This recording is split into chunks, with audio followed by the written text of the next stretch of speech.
Bem-vindos, meus irmãos, a mais um encontro desse estudo da série psicológica Joana de Ângeles, estudo que viemos fazendo atualmente do livro Desperta e Seja Feliz, e com muita alegria, então, estamos no capítulo 28, Mecanismos da Evolução, para podermos brindar com mais esse capítulo, com os elementos que a benfeitora nos oferece para a nossa reflexão profunda em favor da jornada da nossa alma. Estamos aqui com a Cláudia e com a Adriana, que vão colaborar conosco nesse trabalho do capítulo. Então, bem-vindas em mais um encontro da série psicológica, Cláudia e Adriana, nesse tema que é fundamental, né, para a doutrina espírita, para nós que trabalhamos com a lei de causa e efeito, né, que é essa força que nos move em direção à evolução, né? Esse processo, né, que Jung viu também, como se a psique tem uma visão teleológica, né? Existe um sentido último da nossa existência, e ele percebia, né, que os próprios instintos eram movidos na busca de uma realização espiritual. Então, parece que tudo promove, né, e se encadeia em direção a esse caminho evolutivo. Né? E a Joana começa o texto inicial, que abre o capítulo, falando exatamente isso, que é inevitável o processo da evolução. Então, eu gostaria de começar com essa frase aqui, com vocês, para poder, a partir disso, a gente começar a pensar um pouquinho sobre o tema. Eu vou iniciando sempre dizendo o quanto é gostoso estar aqui com vocês e com todos que nos assistem. É uma grata alegria. Hoje, sincronicamente, eu estava lendo um capítulo de Os Mensageiros, de André Luiz, né? E tem um capítulo que uma fala do Aniceto que fala assim: exaltemos o soberano espírito de vida, que é o nosso Pai, que sopra em nós a força eterna da incessante renovação. Então, Deus está soprando em nós e fomentando em nós essa incessante renovação. Eu achei que tem muito a ver com o que Joana já começa dizendo aqui, né? Que é inevitável esse processo da evolução. Né? Então, essa possibilidade de nós nos abrirmos, nos lançarmos, para estarmos em comunhão com esse sopro divino que nos nutre, que nos alimenta e que faz reverberar em nós, né, essa instrução, né, de renovação, de seguir juntos.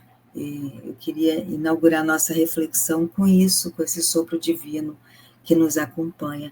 E falando também da poesia da Joana, né?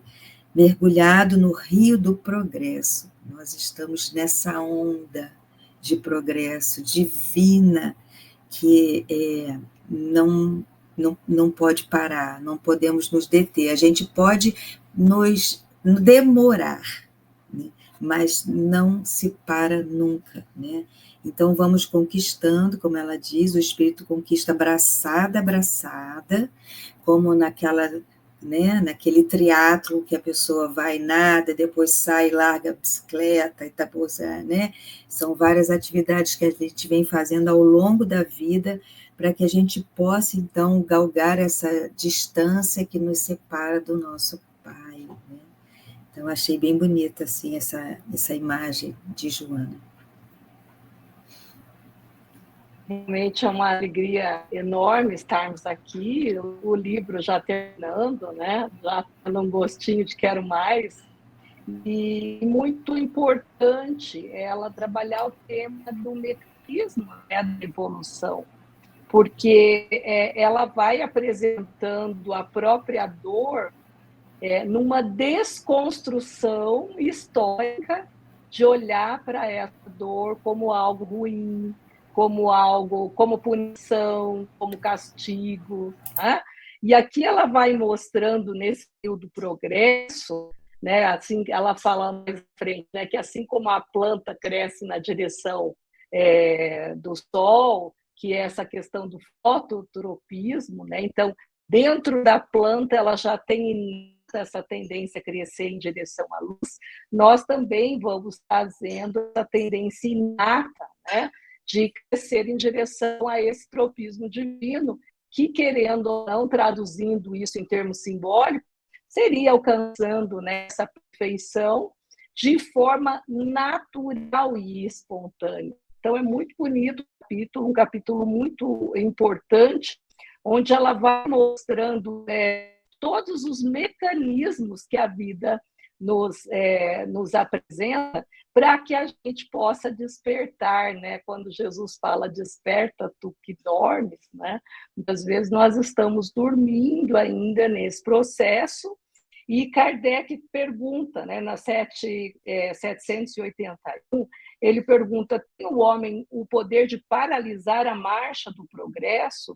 E os espíritos respondem, não, mas tem, às vezes, o de embaraçá-la. Então, esse capítulo de Joana é maravilhoso, importantíssimo, porque ela vai desenrolar, né, esse tema, desenvolver esse tema, dizendo como a gente é acordado para que a gente possa, então, reassumir esse rio do progresso, como a Cláudia disse, passada, abraçada, como a gente retoma isso cada vez que a gente vai interrompendo essa lei natural que é a lei do progresso.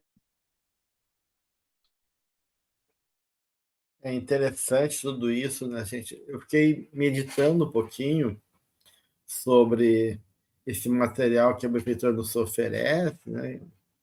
É um material profundo que mobiliza muito nossa reflexão, porque ela aponta duas coisas aqui que eu achei interessante. Um é o processo interno de cada um de nós, do espírito, né? E os mecanismos que envolvem a dinâmica da nossa alma, aonde estamos mobilizados pelas nossas forças internas e onde temos, de um lado, a nossa consciência egóica, que procura fazer o diálogo com o nosso mundo interno, e as forças inconscientes que atuam como ecos do nosso passado, trazendo padrões também da nossa natureza que reflete a nossa evolução. E, de outro lado, tem os mecanismos da vida. Então, a gente tem dois mecanismos. O da vida, né? Trazendo embates, experiências, vários mecanismos, isso que a Joana vai, de uma certa maneira, ir nos colocando, né? Que tudo na vida é articulado com sentido. Nada é sem sentido na vida. E esses mecanismos da vida, sejam eles quais forem, né? Positivos ou negativos para o ego, agradáveis, desagradáveis, limitadores ou não, estimuladores ou não, né?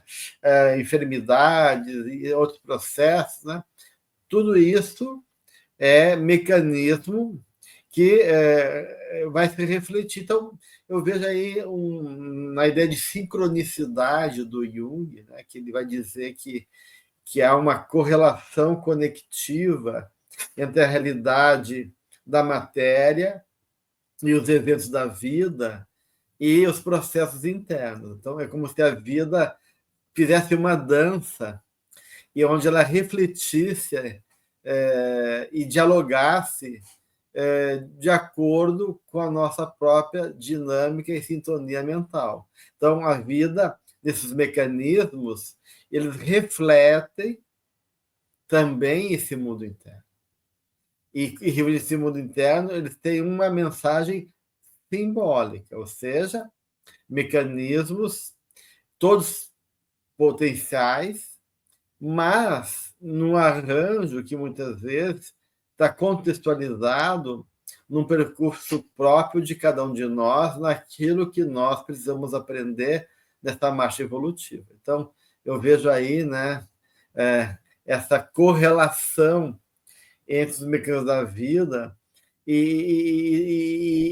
porque eles vão justamente nos colocar em xeque, né? Nos colocar em xeque, eles vão justamente trazer à tona aquilo que nos pertence, né? E aquilo que de uma maneira precisa ser trabalhado em nós.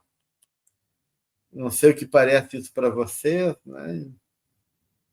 Sim, é interessante que a Joana traz aqui, como você já citou, né, essas dificuldades, né, enfermidade, né, situações dificuldades econômicas, etc. Mas ela também traz as dificuldades que parecem para nós que são de cunho bom, né?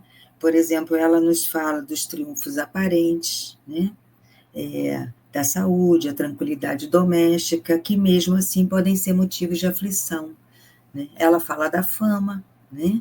E antes de eu entrar no capítulo da fama, eu fico pensando assim das provações mais difíceis, né? Que a beleza e o dinheiro são provações muito difíceis para as pessoas, né? Então, que aos olhos de outros pode soar como algo muito bom, aquela pessoa ela vai lidar e buscar dentro de si ferramentas para lidar com aquilo de forma que ela não seja envolvida, né?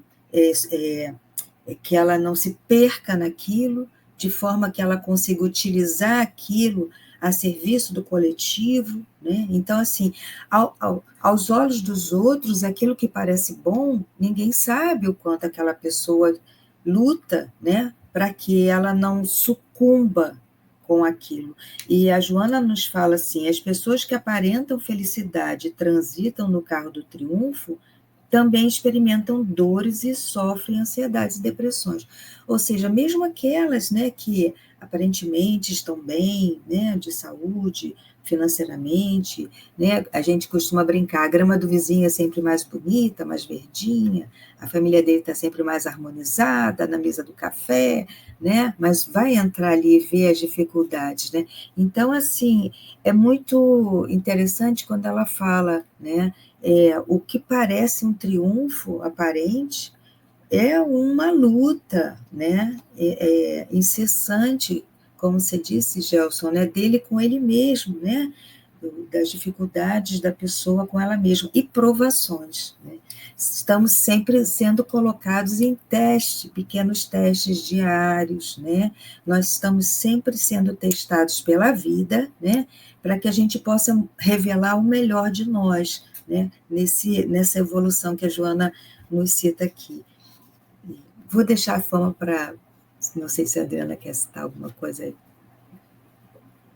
É muito bonita a forma como ela aprofunda isso que o Gelson até colocou, né, desses praticamente 2 tipos, né, de problemas que a gente vai enfrentando na vida.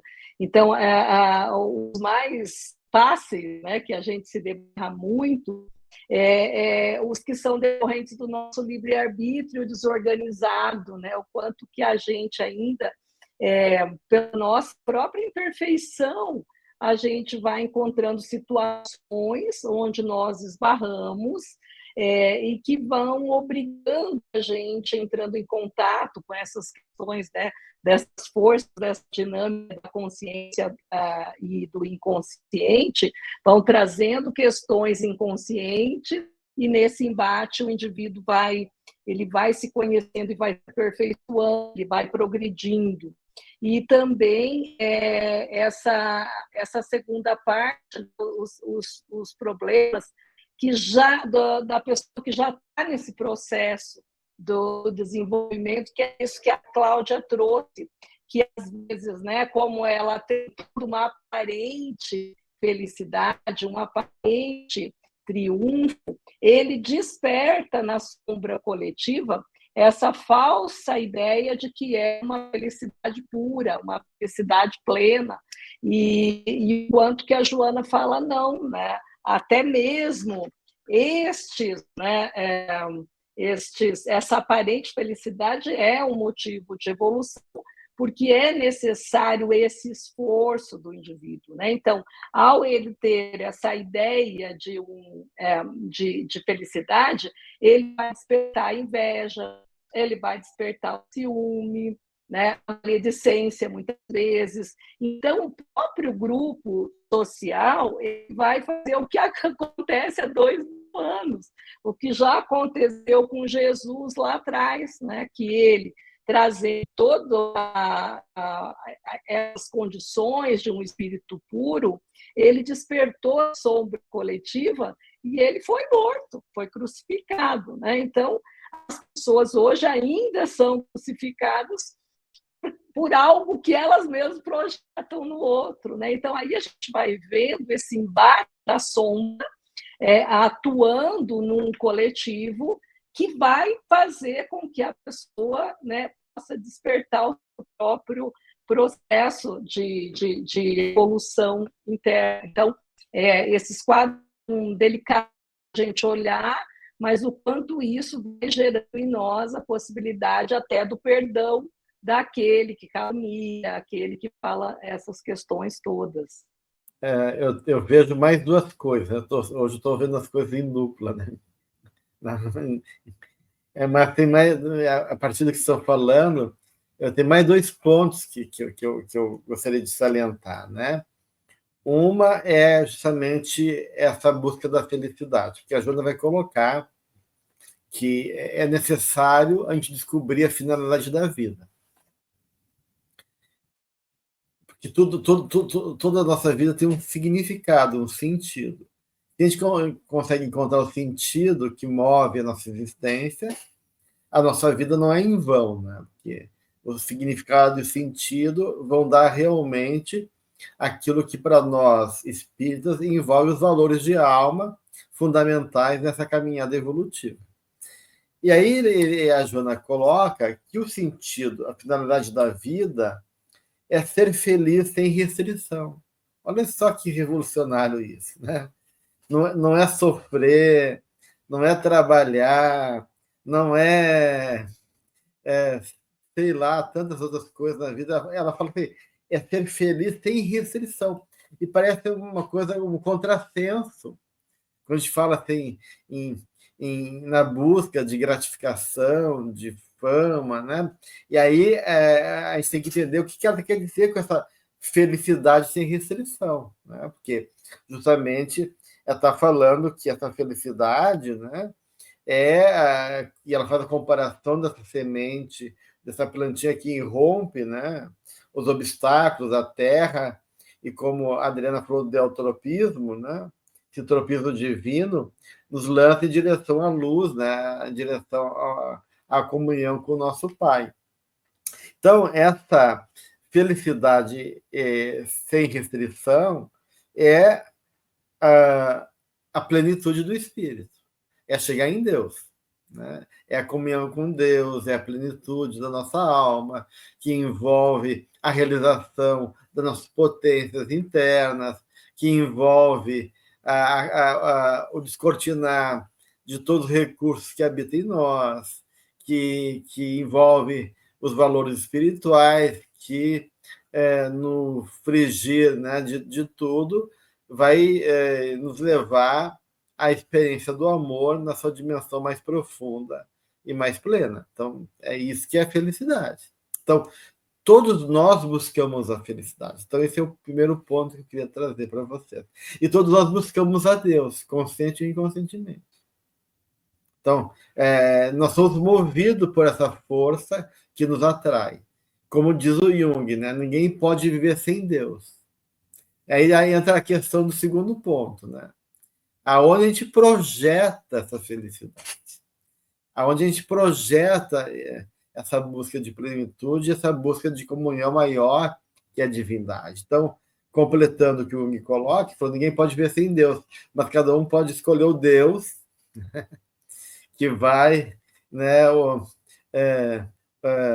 vai escolher para honrar, né, para cultuar.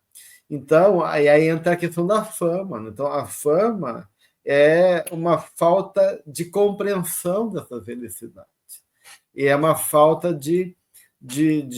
é uma visão distorcida, superficial e muito material do que seja felicidade. Até porque a felicidade momentânea, muitas vezes que não se sustenta, e por isso que ela está trazendo aqui nesse capítulo, que aquilo que parece desagradável para o ego, né? Ou seja, né? Os infortúnios, os limites, as dificuldades da doença, vão aos poucos sendo reconhecidas como úteis, necessárias, né? E que, de uma certa maneira, benéficos para a nossa vida. E aquilo que, no primeiro momento, é visto do ponto de vista do ego como agradável, como, né, como a fama, o sucesso, que do ponto de vista do ego é muitas vezes visto como aquilo que sustenta a minha existência. Quando a gente chega até lá, né, depois de um grande esforço, como diz a Joana, pode vir também, né, o vazio. Não só a inveja, as lutas que as pessoas que querem se manter nesse lugar enfrentam, mas também, né, de uma certa maneira, aquele gostinho, peraí, eu esperava mais dessa história toda, né? E o que sobra muitas vezes do sucesso, da fama, é cansaço e desespero. Por quê? Porque não é o sentido maior, que eu botei essa plenitude e essa comunhão enquanto aquilo que me move, me sustenta, como a minha divindade, no lugar errado. E aí o mecanismo da evolução, ele envolve tanto desafios que impõem dor, mas são úteis, como os cães da sereia, que a gente busca, né, por conta própria, né, e pagamos um preço por essas escolhas, mas que também fazem parte da dinâmica da vida e são mecanismos na medida que essas decepções e esses embates também nos levam ao nosso amadurecimento. É por isso que ela diz que todas as dificuldades são transformadas em experiências úteis para futuros empreendimentos, né? A gente vai juntando esse cabedal de informações, né, a partir das experiências, a partir dos embates, a partir dos desagrados, né, dessas valências, né, para o ego inflado, né? Tudo isso vai servindo de caminho, né? E a gente vai, eu fico pensando que a gente vai pavimentando essa estrada, né? Que de início é muito ainda primitivo, primária, né? De terra, muita poeira, sem contorno, né? E depois a gente vai conseguindo dar um contorno melhor, o chão já vai ficando batido, já vai se colocando umas pedras para melhor caminhar. Esse é o nosso caminho que ela diz que para a gente que descobrir a finalidade da vida, que é o que você trouxe, né? Ser feliz sem restrição. Então, essa é a finalidade da vida. E a finalidade da vida, como você disse, as pessoas caminham sem sentido, sem reflexão, sem olhar para as suas próprias conduções pessoais, né? Escolhas, né? Sem olhar para aonde a escolha da pessoa a levou, né? Que repercussões, que consequências. As pessoas não também refletem o que vem para a vida delas a partir do outro. Então, assim, as pessoas estão muito como uma cápsula, isoladas, né? Desse contexto coletivo, como você trouxe, Gelson, desse movimento da vida, né? Que Jung também traz. Que movimento é esse de fora que me toca? O que ele quer me provocar? As pessoas estão muito apartadas disso. E a Joana traz uma frase: não te iludas com a vã esperança de lograres felicidade sem esforço e paz sem lágrimas. Então, o mundo da carochinha, o conto de fadas e viveram felizes para sempre, né? Precisa ser desconstruído no sentido de que a felicidade se constrói dia a dia, passo a passo, né? É com muito investimento, é com muito sangue, suor e lágrimas, né? Que a gente vai conquistando essa estrada melhor pavimentada dentro de nós, né?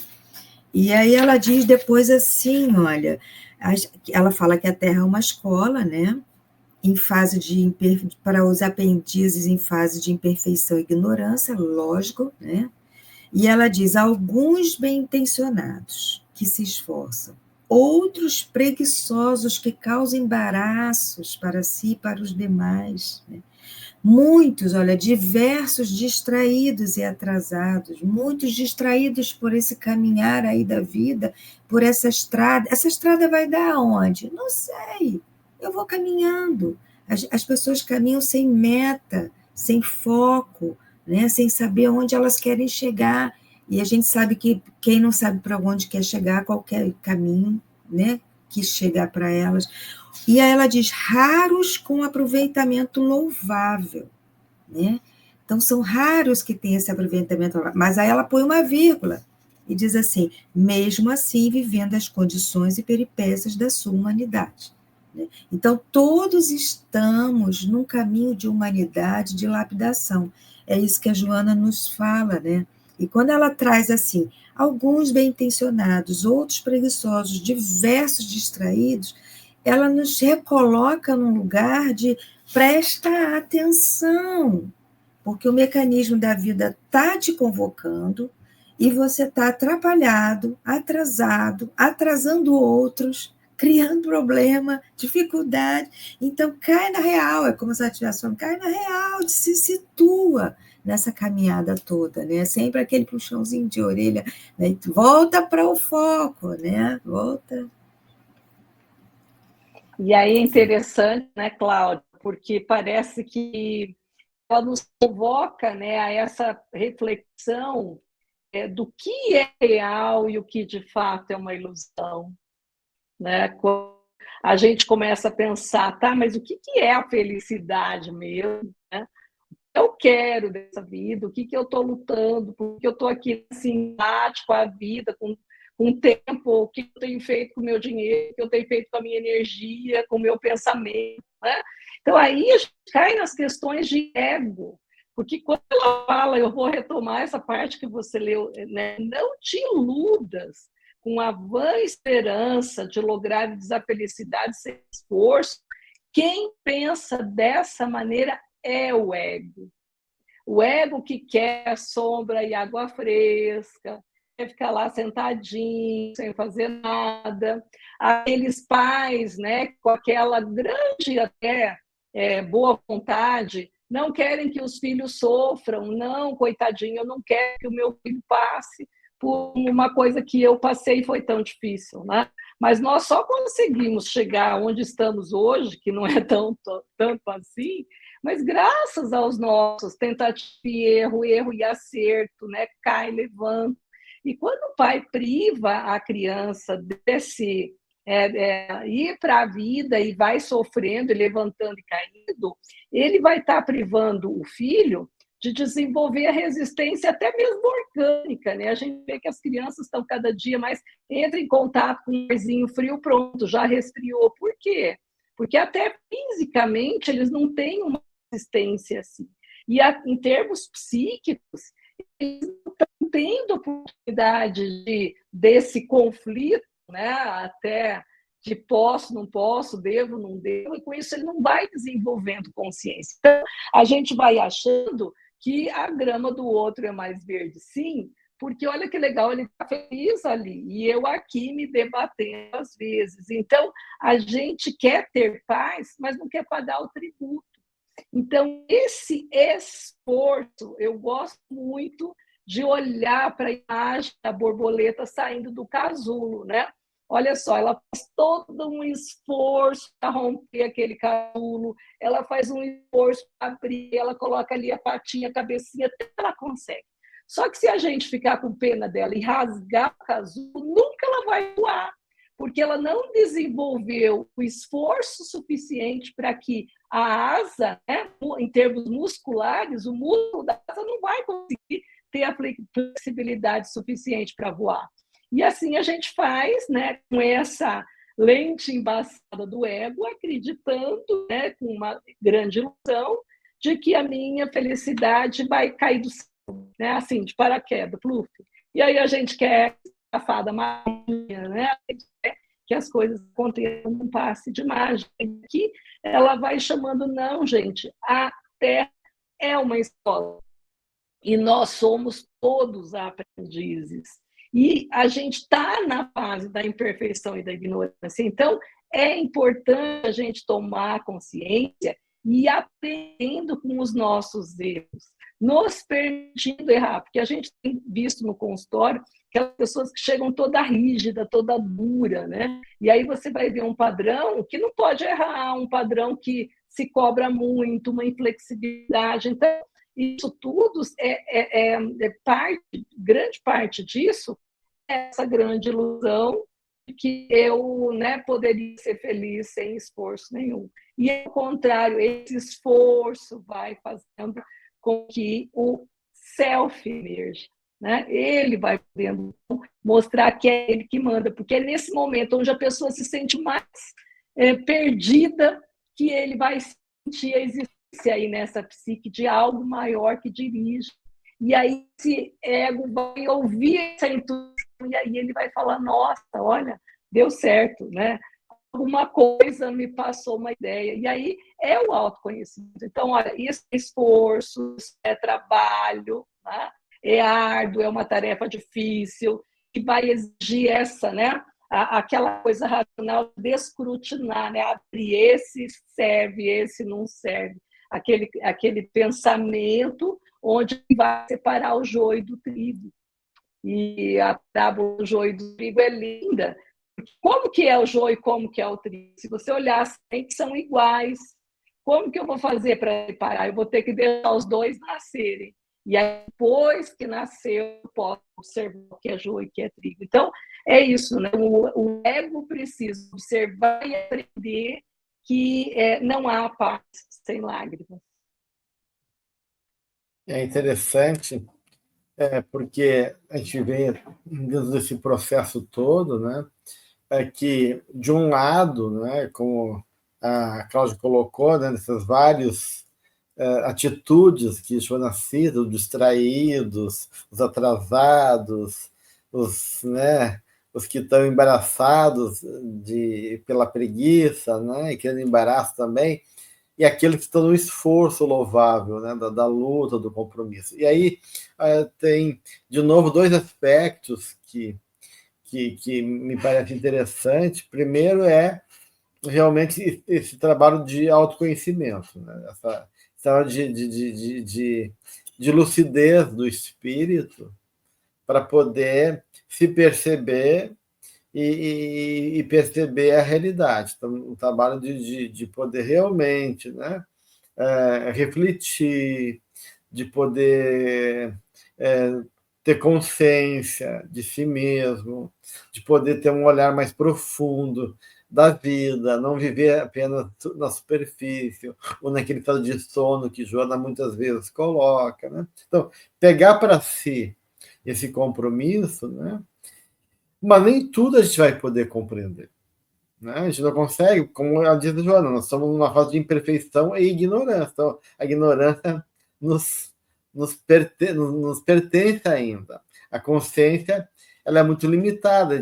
Quando a gente olha para um lado, a gente não consegue olhar para o outro lado. Então, nossa consciência é parcial, ela é limitada, ela funciona em perspectiva. Da onde a gente olha, de como a gente olha, enxerga a realidade a partir desse lugar. Mas a realidade não é só isso. Então, a gente não consegue abarcar toda a realidade. Então, a gente está nesse esforço de expandir a consciência, de aprofundar, de entender, que é louvável. Mas ela coloca uma outra questão, que é ser fiel ao ideal. Né? Então, porque nem tudo a gente vai poder compreender, mas se a gente tiver, pelo menos, clareza dos valores e esse sentido que ela coloca aqui, do que move nossa vida, mesmo a gente não compreendendo por que eu sofro, mesmo não compreendendo quais são as minhas limitações que ainda impede de eu poder lidar com a realidade de maneira melhor, eu estou no caminho. Eu me lembro que quando eu era novinho, lá no interior, aqui no interior do Rio Grande do Sul, a gente tinha aquelas sessões de domingo no cinema, e era muito comum dois tipos de filme de faroeste e filme de karatê, Kung Fu, né? Tinha um filme de Kung Fu que fiquei muito impactado quando eu fui ver, porque era um mosteiro, né, de Shaolin, aonde 4 amigos queriam ser iniciados na arte do karatê, do Kung Fu. E o mestre falou: olha, você tem que, de uma certa maneira, então, se dedicar e aceitar, né, as implicações desse movimento, do processo que querem viver. Tem aí tarefas, tem disciplina, e eles aceitaram, né? Então, eles pensam que ia estudar em livros secretos, fazer um trabalho de meditação profunda, que o mestre ia ensinar as habilidades, porque era muito impressionante a habilidade do mestre, agilidade, a destreza e a concentração. E aí, quando eles começaram a fazer os primeiros movimentos no mosteiro, cada um ganhou uma tarefa. Um, por exemplo, ganhou uma tarefa de ir no morro alto lá e buscar água em 2 baldes que ficavam um em cada parte do lado, pendurado no ombro uma vareta, e ele não podia desequilibrar a água. Então, ele tinha que ter todo o cuidado no descer, subir e descer o morro, para a água não ser desperdiçada. Um outro, por exemplo, tinha que buscar algo importante nos pedregulhos que eram afiados e que machucava o pé. Então, no primeiro momento, eles ficaram muito indignados e ficavam dizendo assim: por que isso? Por que tem que fazer isso? Aqui, né? Qual é o sentido disso? Quando é que eu vou aprender Kung Fu? Né? Mas, como tinha que obedecer, eles perseveraram.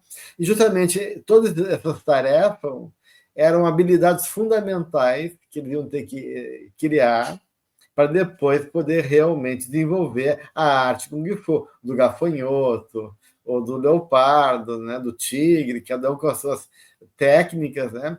Então, eu acho que isso que é interessante, né? Que a gente consegue viver a tarefa, mesmo compreendendo com a dignidade, né, que ela impõe, e vivendo por inteiro. Ele fala de Gandhi, né? Ela cita Gandhi, que afirmava, né: se não me matarem, terei fracassado na campanha da não violência. Olha só que forte isso, né?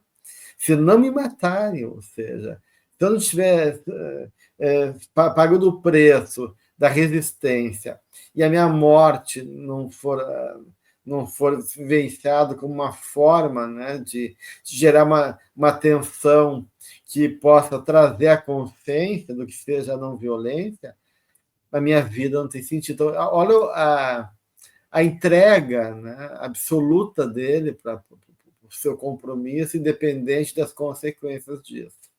Então, eu acho que isso também é uma parte importante do nosso processo, né? Às vezes não entende por que a vida está nos colocando aquele mecanismo de evolução, né? Mas está ali, não tem como fugir. Mas a gente está desenvolvendo a arte da alma, né? Alguma habilidade, com o tempo, vai ser extraída, porque a verdadeira arte está sendo feita em nós mesmos. Nós somos o diamante que está sendo lapidado para uma hora poder realmente revelar todo o seu brilho, toda a sua luz. Só que a gente nem sempre compreende esse processo. E essa questão do Gandhi, né, é interessante, porque, veja, Gandhi veio para trabalhar a questão coletiva, que era a violência. Então, ele sabia, ele ia mexer numa polaridade e ia reverberar o seu polo oposto. Então, ele trabalhando a não violência e ativar no campo social o polo oposto, que seria a violência. Então, ao trabalhar a não violência, né, ele sabia que ele poderia ser morto, porque constelaria a polaridade oposta, que é essa questão violência, não violência, né? O bem e o mal, o certo e o errado. Então, esses pares de opostos sempre, eles vão influenciar nesse mecanismo que o Gerson iniciou o nosso estudo hoje, quando ele fala da ação que tem uma reação, né?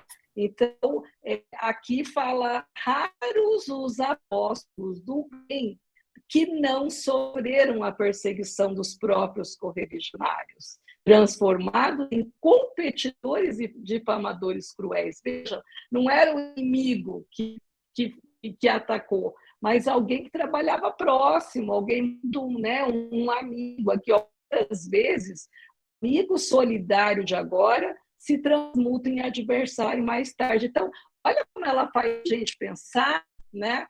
Por que esses papéis são tão fluidos? Por que normalmente aquele que se tornou meu algoz foi um amigo do passado, né? Não foram os inimigos que atraiçoaram e negaram Jesus, mas os seus amigos invigilantes. Então, veja, ela trata aqui a questão das polaridades e o quanto a gente precisa olhar que toda situação tem duas faces. Né? Toda situação tem o seu contrário, e é necessário, para que eu consiga ultrapassar, eu tenho que olhar ao mesmo tempo para os dois. Olhar para a não violência, mas também olhar para a violência. Olhar para o amigo, mas também saber que existe um inimigo. E aí eu só consigo ir além a partir do momento que eu consigo olhar os dois. E aí entra aquele livro maravilhoso que é o Plenitude, onde ela traz, né, dessa sabedoria oriental, inclusive dessa história que o Gelson conta, né, ali dos discípulos, da sabedoria oriental do caminho do meio. O caminho do meio é isso, é eu conseguir olhar, como no caso aqui do Gandhi, para a violência e a não violência. Aí ele vai além. Mas quando a gente fica preso ou só na violência ou só na não violência, a gente sucumbe. O ego, ele esfacela e a gente se perde nessa questão coletiva e arquetípica, esses pares de opostos e unilateralidade. E a gente tenta, a nossa tendência primeiro é sempre tomar um partido, ou certo ou errado, ou bonito ou feio. Não, é bonito e feio, é certo e errado, é bem e mal, é violência e não violência. Aí a gente ultrapassa.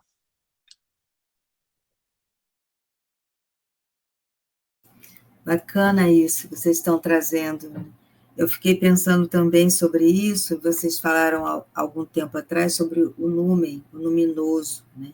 Então, o quanto essa energia luminosa, esse magnetismo que a gente revela, né, atrai, né, assim como a lâmpada, né, que atrai as mariposas, tanto atrai olhares que se beneficiam, né, dessa aura nossa, né, de todos, né, quanto também atrai esse olhar, né, de sombra, né, esse olhar que vocês estão trazendo.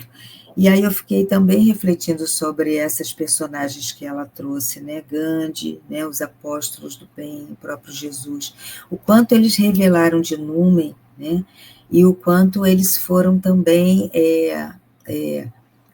tomados pela sombra do coletivo que deposita neles, né, esse desagrado, né, porque aí vem a inveja, né, a inveja a gente pode pensar também como o não ver, né, então aquilo que a gente não vê na gente, a gente deseja no outro, então essa proximidade dessas mariposas, né, em volta desse numen, né, que esses personagens trouxeram, também os faz sofrer, né? Então, é importante, né, a gente pensar que a gente revela para o outro, né, o que é o bom do outro, mas também aquilo que o outro não tem, e a gente tem que sustentar, né? E como o Gelson trouxe aquela frase lá do final, temos que ser fiéis ao nosso ideal, né? Porque se a gente está fiel ao nosso ideal, a gente segue apesar. Então, essa palavra é forte, apesar de qualquer coisa, apesar do que o outro fala, apesar do olhar do outro, né?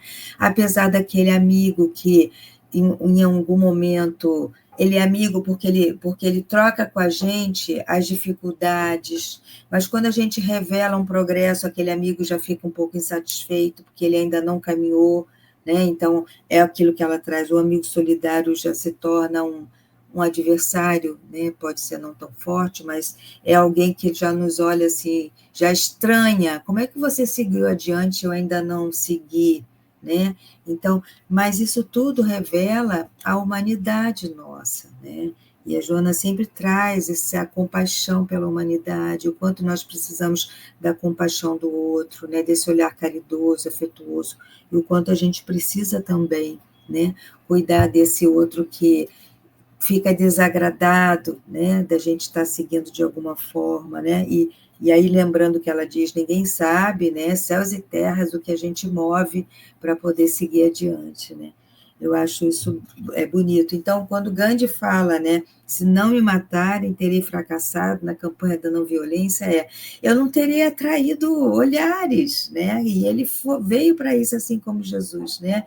Então, eles tomaram o sacrifício deles, eles vieram para atrair esses olhares e provocar algum tipo de transformação no outro, né?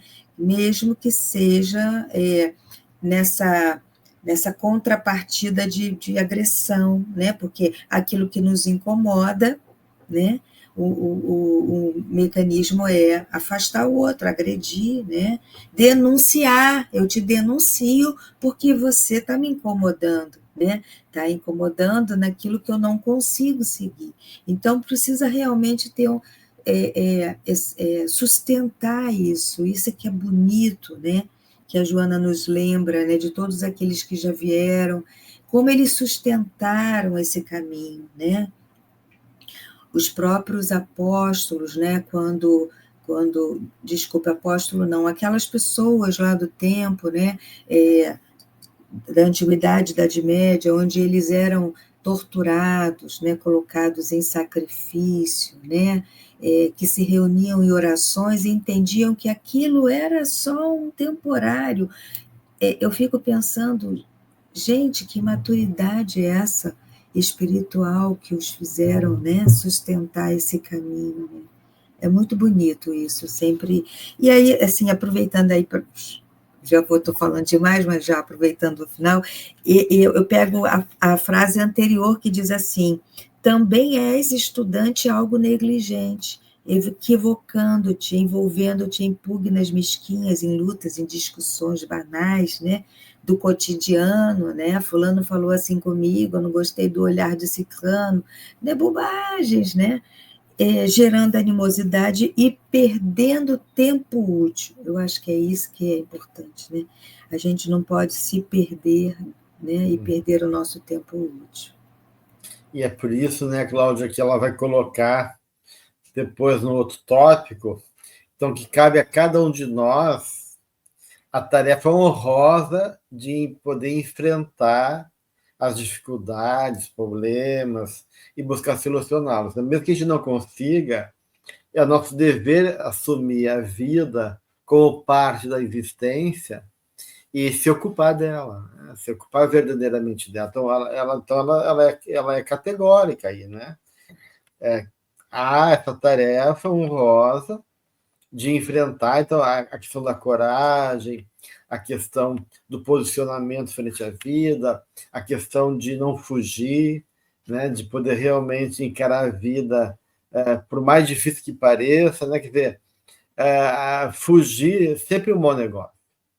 Porque fugir, a gente despotencializa a nossa alma, nega a oportunidade de encontrar recursos porque não confia em mim, em si, ou no mundo, ou em Deus, né? E, de uma certa maneira, a gente acaba criando mais obstáculos ainda para a gente, que a gente deixa, né? As coisas vão se acumulando. Né? Então, é sempre um bom negócio. Então, vamos enfrentar, né? Porque, geralmente, quando eu vejo pelos meus pacientes, na sua grande maioria, as fantasias que eles têm em relação à vida, frente aos conflitos e dificuldades, geralmente são maiores do que realmente a realidade apresenta enquanto dificuldade. Na realidade, sempre é menor a sua condição de dificuldade do que aquilo que é mobilizado em nós. Porque a vida é o que é, nem mais nem menos. É um fato, não é bom, não é ruim, é aquilo que é. Né? E a gente vê que muitas vezes a grande questão não é a realidade em si, mas a forma como a gente encara aquela realidade. E as fantasias que levam a gente a interpretar a realidade de uma maneira positiva ou negativa. Então, ela vem promover aqui, né, esse compromisso do trabalho, né, de trabalhar e como ela fala mais, né, a lutar para adquirir recursos. Né? E aí ela vai dando uma série de questões práticas para nós, né, bem interessantes, né, da importância de a gente não se deixar abater pela desarmonia, desequilíbrio do mundo e procurar manter nossa serenidade, de a gente poder não se ocupar com críticas e acusações e poder silenciar para não estar num jogo de discórdia e, e desarmonia, né? E também de não se deixar afetar pelos apelos do mal, né?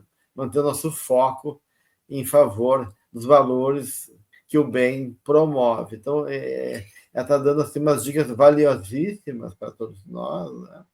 E com isso também a questão da fé, que ela vai falar no último tópico aqui, né? Da importância da fé, né? Para a gente poder realmente estar sustentado, né? Enraizado no substrato sólido e positivo que nos mantenha firme na nossa caminhada. E é tão bonito que ela devolve para nós a tarefa, né? Porque é fácil falar, nossa, nós estamos num momento de transição planetária, onde o mal impera, né? Então aí a gente fica falando, mas a gente não vai pensar, muitas vezes, qual é a minha tarefa e a minha postura. E aqui ela vai mostrando, olha, cabe a ti. Então, olha só, cabe a cada um de nós essa honrosa tarefa. Olha que linda, é uma tarefa honrosa de enfrentar os problemas e solucioná-los. Então, aqui ela está falando, olha, não use mais mecanismos de defesa, já está na hora de você olhar, você dificuldade, você olhar para dentro, olhar onde está o recurso interno, né, que normalmente nós temos, encontrar em nós a possibilidade. Então, olha, são todos verbos de ação, né? Cabe a nós, primeiro, enfrentar o problema, solucionar o problema, trabalhar a enfermidade, recuperar a saúde, são verbos de ação. Ou seja, o que ela está falando? Para de esperar sombra e água fresca e arregaça a manga e vamos lá, né? O momento é agora, porque nós estamos, sim, aqui, como ela coloca, enfrentando um desequilíbrio muito grande no planeta, um desequilíbrio externo e muitas vezes interno, que reverbera em nós e às vezes a gente vai ficando cada vez mais aflito diante das dificuldades, da dor coletiva, da crise econômica, né?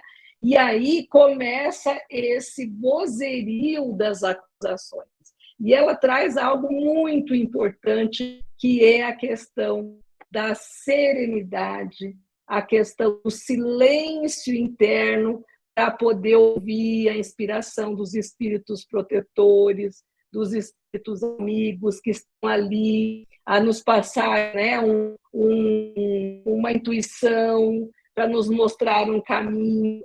E ela coloca na urdidura de qualquer mal a tua se torne a presença do bem. Então ela traz os opostos, mas ela traz para a gente, não entra nessa sintonia, sai da sintonia e silencia, sai da sintonia e ora, sai da sintonia e mantém a serenidade, porque veja, se chega todo mundo numa balbúrdia reclamando, e a gente vai entrar nessa linha de pensamento, a gente vai, né, sucumbir.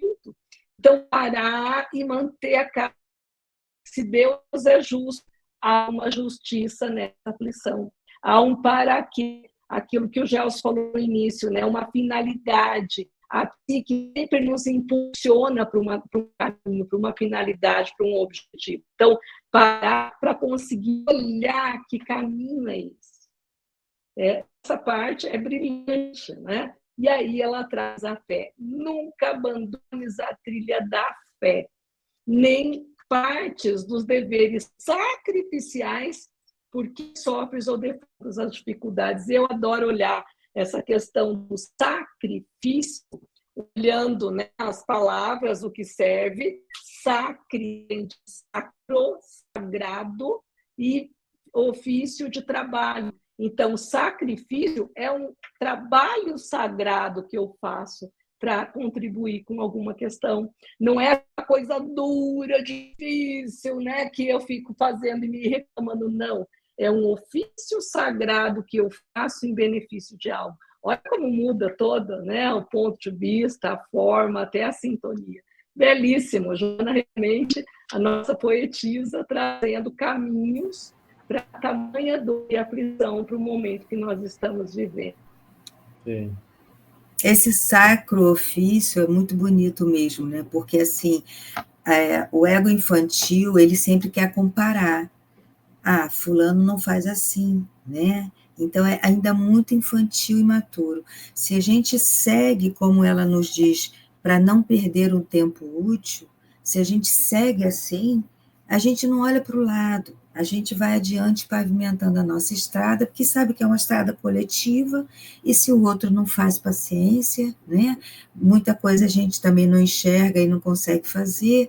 Eu acho bonito isso, né? Da gente seguir, e lembrando que Joana fala, não perca tempo útil. E essa questão que ela nos traz aqui, né, do desequilíbrio que predomina, permanece em serenidade, né, silencia, né, não, ela está falando de um contágio psíquico, que é muito sério, né, o quanto é fácil para nós que ainda estamos a caminho, como ela diz, cheios de imperfeição e ignorância, o quanto é fácil para nós a gente se contaminar. Então, ela nos alerta, olha, se recolhe, né? Como Jesus falou, entra, ou Santo Agostinho, entra no seu quarto, fecha a porta, ou seja, se recolhe dentro de você para que a gente possa reencontrar o equilíbrio e nos separar. Bom, isso é meu ou não é meu? Isso é do outro? Né? O que o coletivo está querendo que eu faça? Né? Está de acordo com o que eu penso? Ela está nos dizendo isso, cuidado com o contágio, porque como nós ainda estamos muito no caminho, é muito fácil a gente se perder, né? Então ela nos alerta isso. E aí, mais uma vez, eu trago uma frase aí dos mensageiros, né, que hoje ficou comigo, né? Aniceto diz assim, anima, eleva, educa, desperta, sem ferir os que ainda dormem, né? Então, o quanto é delicado esse caminho nosso, né? Tanto de cuidado e respeito conosco, quanto de cuidado com aquele que está no nosso lado. Cada um está no seu movimento próprio, cada um está com as suas lutas internas, né? Grandes. Então, se a gente não atrapalhar o outro e seguir o nosso caminho, já é muito bom, né? E que a Joana nos fala isso, né? Siga, né? E aí ela diz assim, olha, facilidade, improvisação, sorte são expressões que não existem no dicionário dos códigos divinos, né? Essas expressões, elas estão muito de braço dado com aqueles que pensam que tudo é fácil, né? E, enfim, não é trabalho, é um trabalho, né? E a Joana nos fala isso.